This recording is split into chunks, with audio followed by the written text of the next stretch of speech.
कक्षा 10वीं व्याकरण में हम पढ़ रहे थे पद परिचय। पार्ट 1 में हमने कंप्लीट किया था संज्ञा पद परिचय। संज्ञा का पद परिचय कैसे दिया जाता है, हमें ये 8 प्रकार में कम से कम देना पड़ता है कि पद परिचय दिया जाए।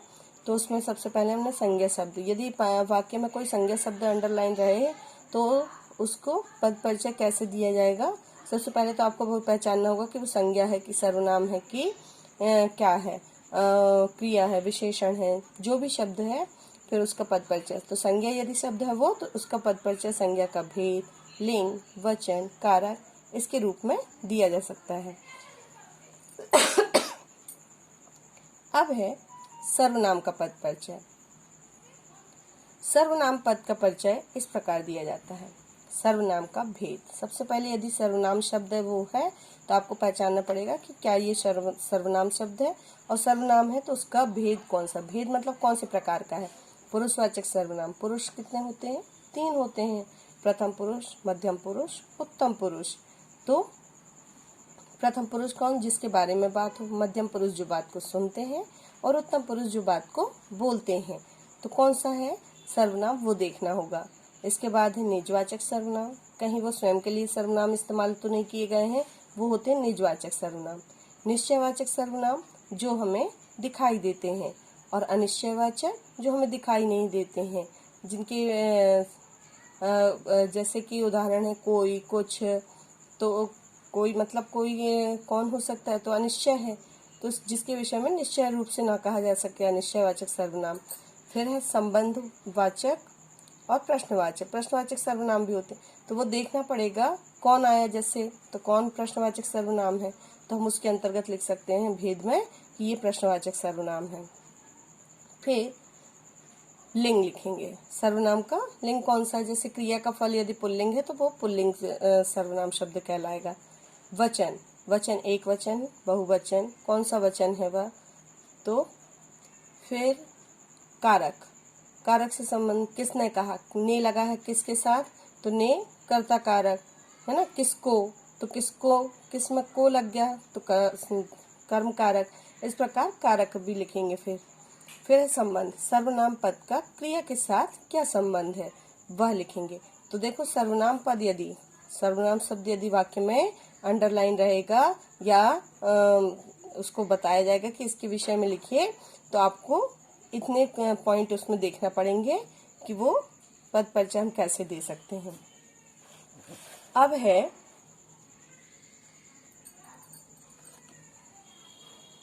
नेक्स्ट, इसमें दिया है, इसमें उदाहरण करके कि वह विद्यालय गया। वह का देखो क्या है, वह सर्वनाम, कौन सा सर्वनाम है ये, भेद बताइए इसका। अन्य पुरुष, वह मतलब किसी और की बात हो रही है तो वो अन्य पुरुष या प्रथम पुरुष।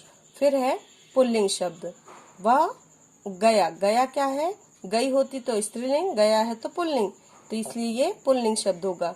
वचन कौन सा है, वह एक वचन, और वह का वे हो जाएगा तो बहुवचन। और कौन सा कारक है, कर्ता कारक, क्योंकि वह काम करने वाला है इसलिए कार्य करने वाले को कर्ता कहा जाता है। फिर गया क्रिया का कर्ता, किस क्रिया का काम करने वाला है, गया, जाने का काम कर रहा है वह, तो इसलिए कर्ता कारक। तो इस प्रकार देखो वह का ये सर्वनाम पद परिचय दिया गया। और उदाहरण यहाँ प्रस्तुत किया गया है, वह कौन है जो अपने धर्म को नहीं निभाता, तो इसमें कौन सा है,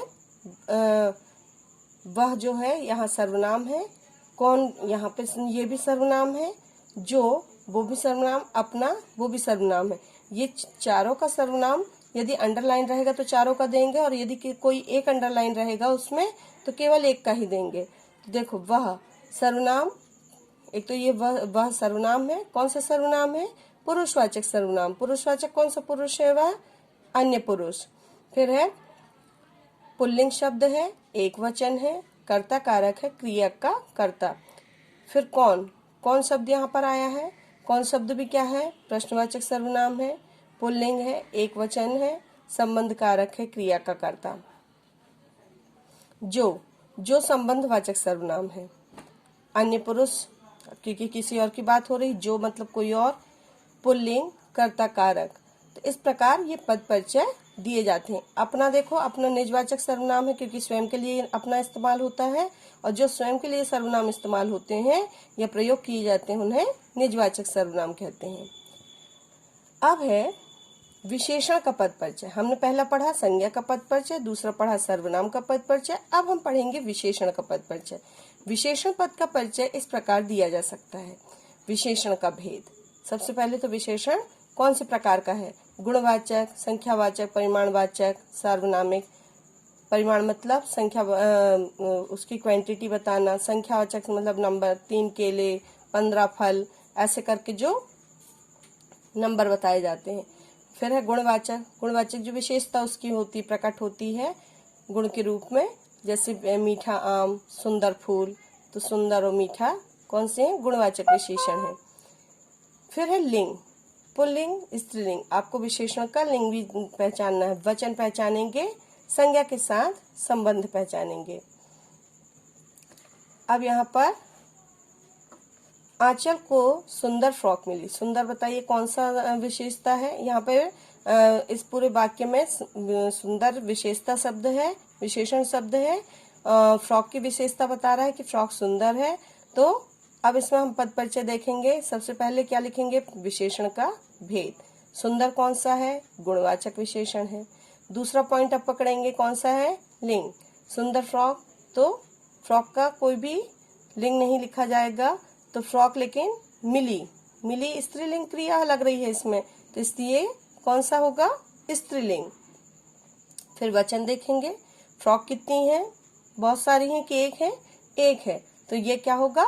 एक वचन। फिर है संज्ञा के साथ उसका संबंध।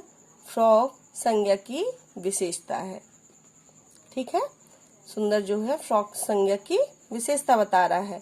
तो इस प्रकार हमने सुंदर विशेषता का पद परिचय दिया। अब है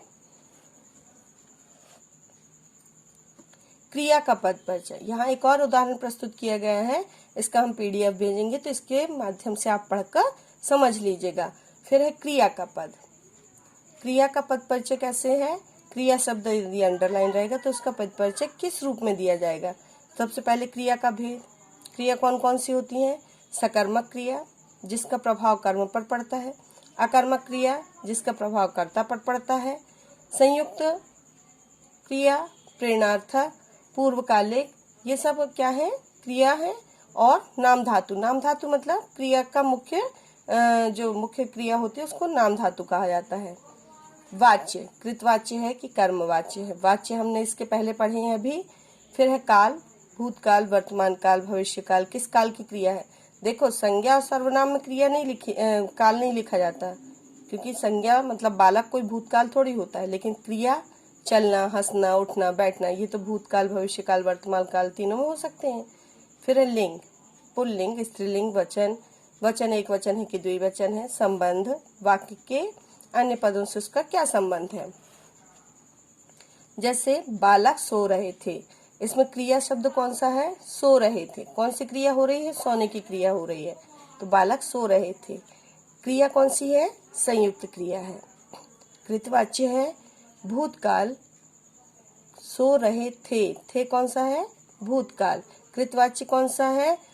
कृतवाच्य क्यों बोला गया? क्योंकि यहाँ पर कर्ता का प्रमुखता दी गई है, प्रमुख रूप से कर्ता हाईलाइट किया गया है। बालक यदि पलंग पर सो रहा है तो पलंग हो जाता कर्म, लेकिन बालक सो रहा है केवल, तो बालक कर्ता को प्रधानता दी गई, इससे कौन सा है? ये कृतवाच्य है।